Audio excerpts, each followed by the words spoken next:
ಇದೇ ರೀತಿಯಾದ ನಮ್ಮ ವಿಚಾರಗಳನ್ನು ಹಂಚಿಕೊಳ್ಳುತ್ತಿದ್ದಾರೆ ಡಾಕ್ಟರ್. ಎಲ್ಲರಿಗೂ ನಮಸ್ಕಾರ. ಒಮ್ಮೊಮ್ಮೆ ಒಬ್ಬೊಬ್ಬರು ನನ್ನಂಥವರು ಭಾಷಣಕ್ಕೆ ನಿಂತಾಗ ಸಮಯವೂ ಇರುವುದಿಲ್ಲ, ವಿಷಯವೂ ಇರುವುದಿಲ್ಲ, ಸಭಿಕರೂ ಇರುವುದಿಲ್ಲ. ನನ್ನೇನು ಸುದೈವ ಅಂತಿಂತ ಸಭಿಕರಲ್ಲ. ಒಬ್ಬ ಸಭಿಕರು 10 ಮಂದಿ ಇದ್ದಂಥ ಸಭಿಕರಿದ್ದಾರೆ. ಬಹುಶಃ ವಯೋಮಾನದಲ್ಲಿ, ಬುದ್ಧಿಮತ್ತೆಯಲ್ಲಿ, ಜೀವನದ ಅನುಭವದಲ್ಲಿ, ತಿಳುವಳಿಕೆಯಲ್ಲಿ, ಮಾತುಗಾರಿಕೆಯಲ್ಲಿ ನಮ್ಮ ಜಗನ್ನಾಥ ಸರ್ ಅಂತೂ ಇನ್ನೂ ಅನೇಕ ಬಹಳ ಎತ್ತರದಲ್ಲಿದ್ದಾರೆ.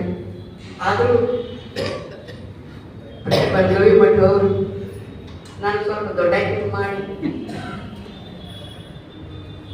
ಈ ಒಂದು ಕೆಲಸಕ್ಕೆ ಅಣಿಗೊಳಿಸಿದ್ದಾರೆ.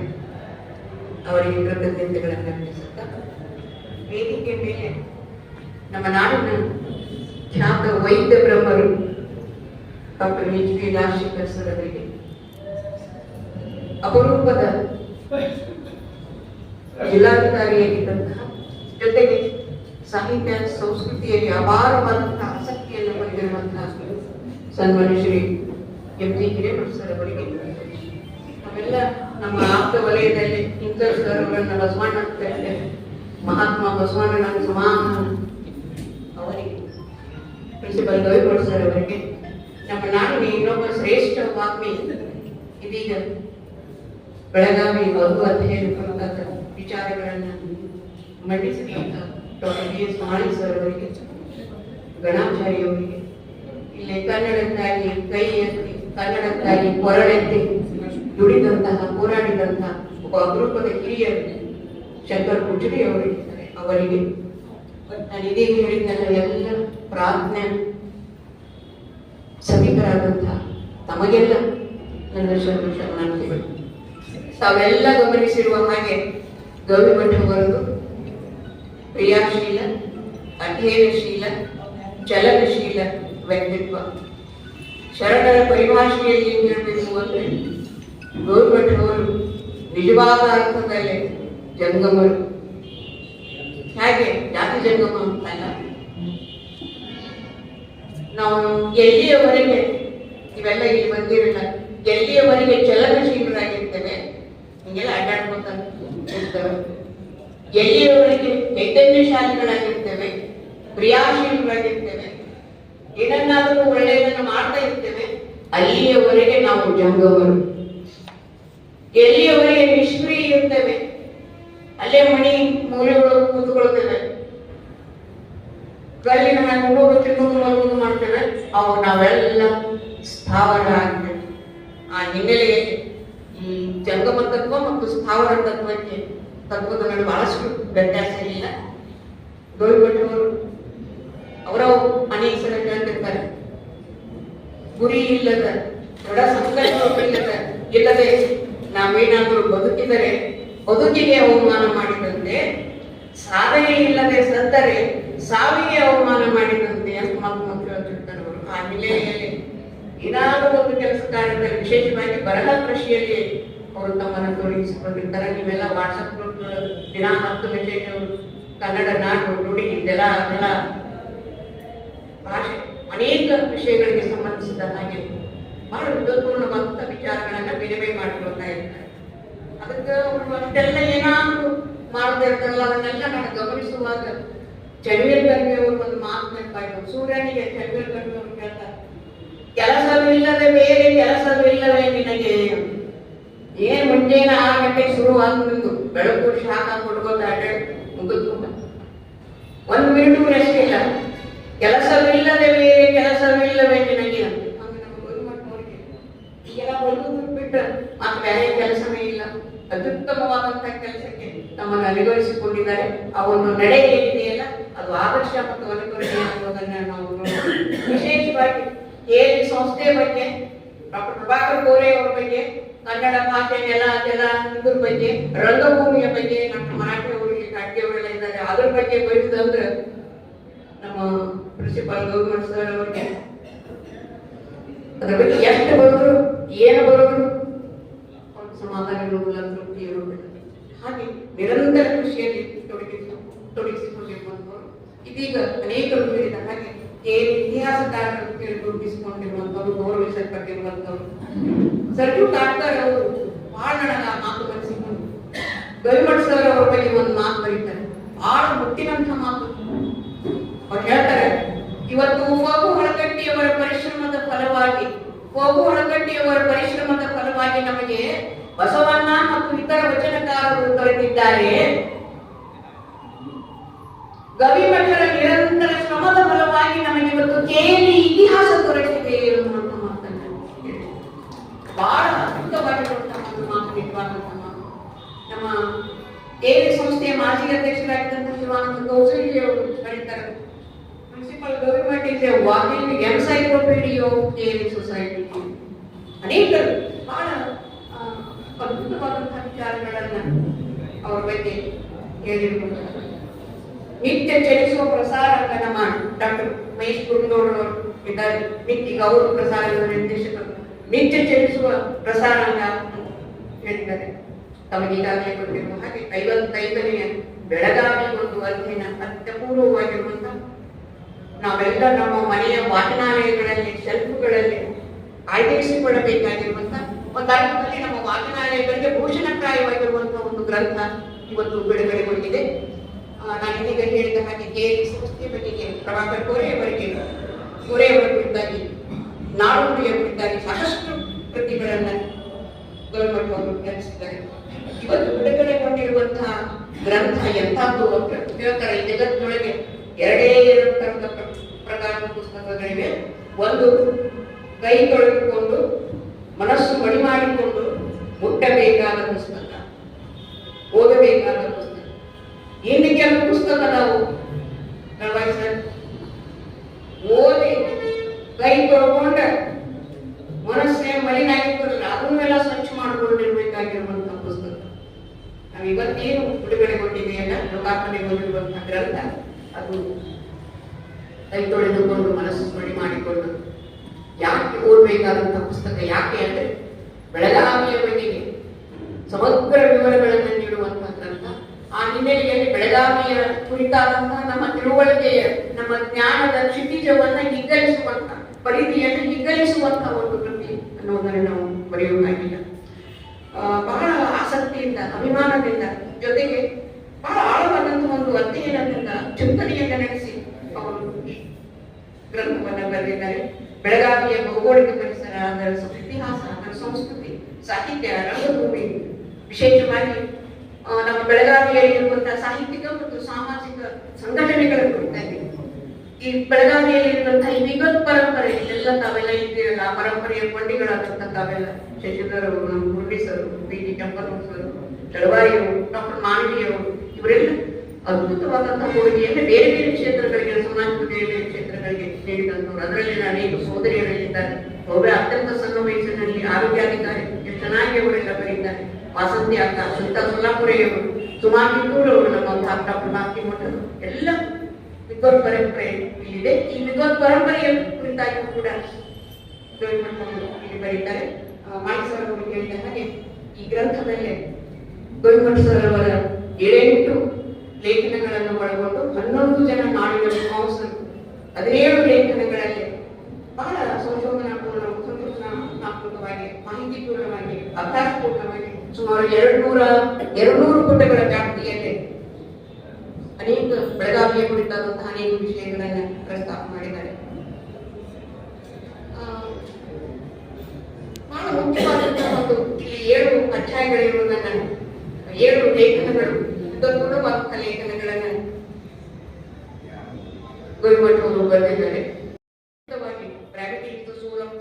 ನಾನು ಯಾರು ಸಂಕ್ಷಿಪ್ತ ಮಾತಾಡ್ತಾರಲ್ಲ, ಮಾಯಿಸೋರನ್ನು ಅವರು ಜಾಣರು ಅಂತಾರೆ, ನಾನು ಈಗ ಜಾಣ ಎಣಿಸಿಕೊಳ್ಬೇಕಾಗಿದೆ.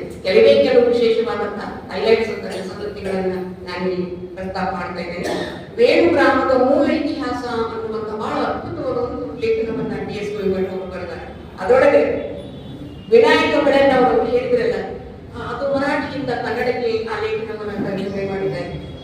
ಅವ್ರು ಹೇಳ್ತಾರೆ, ಬೆಳಗಾವಿಯ ಧಾರ್ಮಿಕ ಔನ್ನತ್ಯವನ್ನ ಪರಿಚಯಿಸುವ ಹಿನ್ನೆಲೆಯಲ್ಲಿ ಗವಿಮಠ ಅವರು ಬರೀತಾರೆ. ಆ ಮೂಲದಲ್ಲಿ ಇರುವಂತದ್ದು ಸುಮಾರು 5000 ವರ್ಷಗಳ ಹಿಂದೆ ಭಗವಾನ್ ಶ್ರೀಕೃಷ್ಣ, 5000 ವರ್ಷಗಳ ಹಿಂದೆ ಶ್ರೀಕೃಷ್ಣ ಶ್ರೀಕೃಷ್ಣ ಭಗವಾನ್ ಶ್ರೀಕೃಷ್ಣ ಬೆಳಗಾವಿಯ ವೈಜನಾಥ ದೇವಾಲಯಕ್ಕೆ ಭೇಟಿ ಕೊಟ್ಟಿದ್ದ ಅನ್ನುವ ಮಾತನ್ನು ಹೇಳ್ತಾರೆ.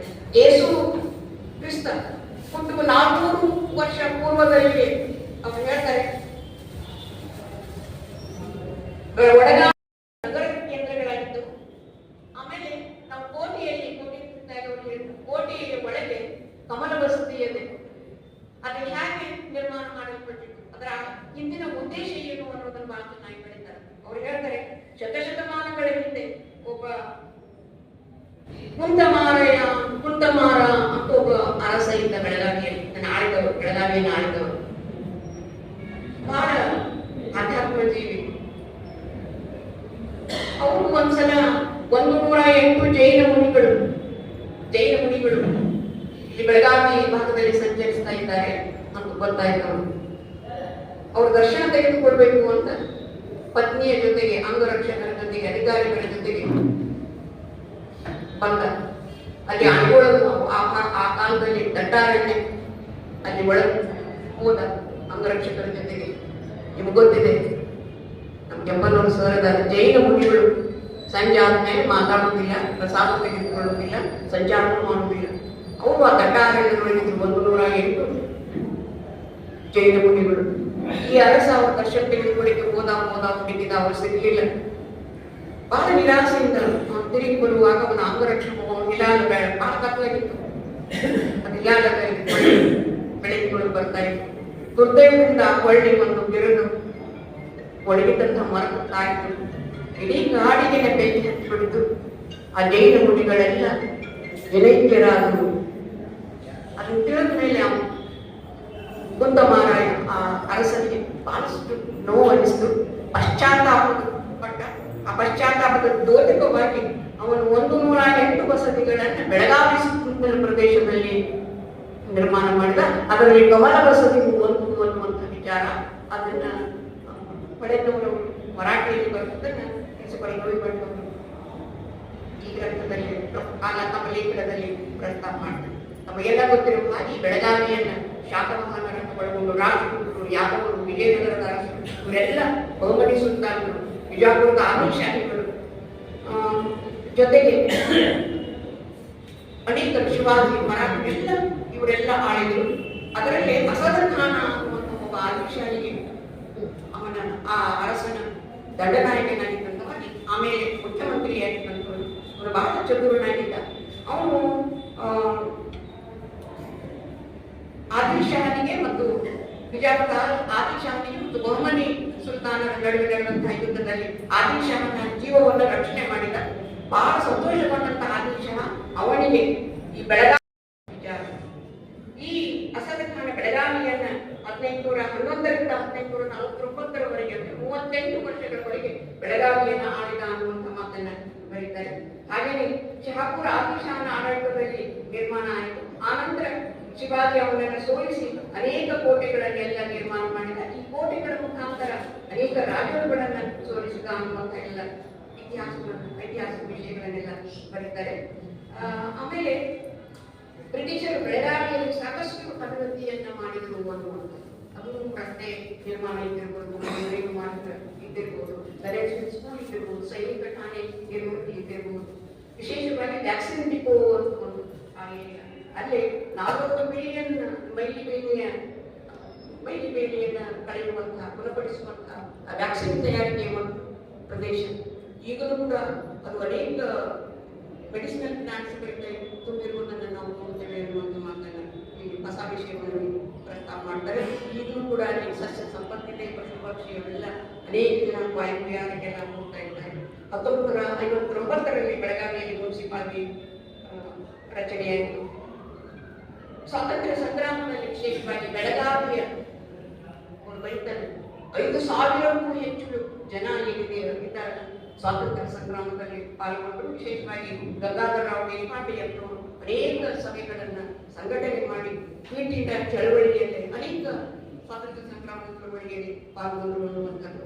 ಸ್ವಾತಂತ್ರ್ಯಾನಂತರ ಬೆಳಗಾವಿ ಮುಂಬೈ ರಾಜ್ಯದ ಭಾಗವಾಗಿ, ಆಮೇಲೆ ಮದ್ರಾಸ್ ಭಾಗದ ಮೈಸೂರು ರಾಜ್ಯದಲ್ಲಿ ಸೇರ್ಪಡೆಯಾಗಿ 1973ರಲ್ಲಿ ಅದು ಕರ್ನಾಟಕ ರಾಜ್ಯ ಅನ್ನುವಂಥ ಪುನರ್ನಾಮವನ್ನು ಪಡೆದಿದ್ದನ್ನು ಹೇಳ್ತಾರೆ. ಅದನ್ನು ನಾನು ಇದೀಗ ಕೇಳಿದ ಹಾಗೆ ಗೌರ್ಮೆಂಟ್ ಸರ್ ವೇಣು ಗ್ರಾಮದ ಮೂಲ ಇತಿಹಾಸದ ಕುರಿತಾಗಿ, ಬೆಳಗಾವಿ ಜಿಲ್ಲೆಯ ಬಗೆಗೆ ಕುರಿತಾಗಿ ಬಹಳ ಹೊಸ ವಿಷಯಗಳನ್ನು ನಾವೆಲ್ಲೂ ಓದದೇ ಇರುವಂತಹ, ತಿಳಿಯದೇ ಇರುವಂತಹ ನವೀನ ವಿಷಯಗಳನ್ನು ಅವರಲ್ಲಿ ಪ್ರಸ್ತಾಪ ಮಾಡ್ತಾರೆ. ಜೊತೆಗೆ 39ನೇ ರಾಷ್ಟ್ರೀಯ ಕಾಂಗ್ರೆಸ್ ಅಧಿವೇಶನ ಇಲ್ಲಿ ನಡೀತಾ ಅಂತ ಹೇಳ್ಕೊಂಡಿರ್ತಾರೆ. ಕಾಂಗ್ರೆಸ್ ಸ್ವಾಮಿ ಪಪ್ಪಾಸರು ಅವರೆಲ್ಲ ಪ್ರಸ್ತಾಪ ಮಾಡಿದ್ರಲ್ಲ. ಆ ಕಾಂಗ್ರೆಸ್ ಅಧಿವೇಶನದ ಆ ಚಿತ್ರಣವನ್ನು ಇಷ್ಟು ಸಚಿತ್ರವಾಗಿ ಪಿಕ್ಚರ್ಸ್ ಆಗಿ ಗೌರ್ಮೆಂಟ್ ಅವರು ಕಟ್ಟಿಕೊಡ್ತಾರೆ ಅಂದ್ರೆ ಅದರ ಉದ್ದೇಶ ಏನಿತ್ತು, ಅದರಲ್ಲಿ ಪಾಲ್ಗೊಂಡಿದ್ದಂತಹ ದೇಶ ಬಾಂಧವರು ಯಾರ್ಯಾರು, ಸರೋಜಿನಿ ನಾಯ್ಡು ಅವರನ್ನು ಒಳಗೊಂಡು ಲಾಲಾ ಲಜಪತ್ ರಾಯ್ ಅವರು, ಪಟೇಲರು, ದೊಡ್ಡ ದೊಡ್ಡ ದಿಗ್ಗಜರು, ಜೊತೆಗೆ ಫೀ ಎಷ್ಟಿತ್ತು ಆ ಅಧಿವೇಶನದೊಳಗೆ ಪಾಲ್ಗೊಳ್ಳಿಕ್ಕೆ ₹1, 17,000 ದೇಶ ಬಾಂಧವರು ಬೇರೆ ಬೇರೆ ನಾಡಿನಿಂದ ಬಂದಿದ್ದು ಪಾಲ್ಗೊಂಡಿದ್ರು. 2,20,000 ಸಮಥಿಂಗ್ ಅಲ್ಲಿ ಅದಕ್ಕೆ ಖರ್ಚಾಯ್ತು. ಎಷ್ಟು ಬಿಡ್ತಾರೆ ಅದರ ಮಕ್ಕಳ ಚಿತ್ರಣವನ್ನ, ಜೊತೆಗೆ ಮಹಾತ್ಮ ಗಾಂಧೀಜಿಯವರಿಗಾಗಿ ಒಂದು ವಿಶೇಷ ಕುಟೀರವನ್ನ ಅವರು ಪಾಸ್ ಮಾಡಲಿಕ್ಕೆ ತೀರ್ಮಾನ ಮಾಡಿದ್ರು. ಮಹಾತ್ಮ ಗಾಂಧೀಜಿಯವರು ಅರಮನೆಯಲ್ಲಿ ಇಷ್ಟೆಲ್ಲ ಸೌಲಭ್ಯಗಳಿರುವಂತಹ ಕುಟೀರ ಬೇಡ ಅಂದ್ಬಿಟ್ರೆ ಅದನ್ನ ಒಂದು ಸಣ್ಣ ಗುಡಿಸಲನ್ನ ಅವರಿಗಾಗಿ ನಿರ್ಮಾಣ ಮಾಡಿದ್ರು. ಅಲ್ಲಿ ನಡೆದಂತಹ ಎಲ್ಲ ನಡಾವಳಿಗಳು, ಏನೇನು ಕಾರ್ಯಕ್ರಮಗಳು, ಅವ್ರ ಬಗ್ಗೆ ಬಹಳ ಅದ್ಭುತವಾಗಿ ನಾವು ಲೇಖನದಲ್ಲಿ ಕಟ್ಟಿಕೊಡ್ತಾರೆ. ವಿಶೇಷವಾಗಿ ಗೌರ್ಮೆಂಟ್ ಅವರ ಬೆಳಗಾವಿ ಬಗ್ಗೆ ನಾಲೆಜ್ ಎಷ್ಟು ಅಪ್ಡೇಟೆಡ್ ಅಂದ್ರೆ, ಒಂದು ಲೇಖನ ಹೋಗ್ಬಿಟ್ಟು ಬೆಳಗಾವಿ ಜಿಲ್ಲೆಯ ವಿವಿಧ ಸಂಘಟನೆಗಳು ಅಂದ್ಕೊಂಡು ಲೇಖನಗಳಿದ್ದಾರೆ. ಅಂದಿನಿಂದ ಹಿಡಿದು ನಾಡಹಬ್ಬ ಪ್ರಾರಂಭ ಆದಾಗಿಂದ ಹಿಡಿದು ಮುಂದಿನವರೆಗಿನ ಹಲವಾರು ಸಾಮಾಜಿಕ ಸಾಹಿತ್ಯಿಕ ಸಂಘಟನೆಗಳು ಕನ್ನಡದ ಉಳಿವಿಗಾಗಿ, ಕನ್ನಡದ ಬೆಳವಣಿಗೆಗಾಗಿ ಏನೇನೆಲ್ಲ ಯೋಜನೆಗಳನ್ನು ರೂಪಿಸಿಕೊಂಡಿವೆ. ಆ ರೂಪಿಸಿಕೊಂಡಿರುವಂತಹ ಯೋಜನೆಗಳನ್ನು ಹೇಗೆ ಅಚ್ಚುಕಟ್ಟಾಗಿ. ಧನ್ಯವಾದಗಳು. ಶುಭ ದಿನ ಸರ್ವರಿಗೂ ಒಳಿತಾಗಲಿ. ಎಲ್ಲರಲ್ಲಿ ದೇವರು ನೋಡೋಣ. ಸರ್ವೇ ಜನ ಸುಖಿನೋ ಭವಂತು.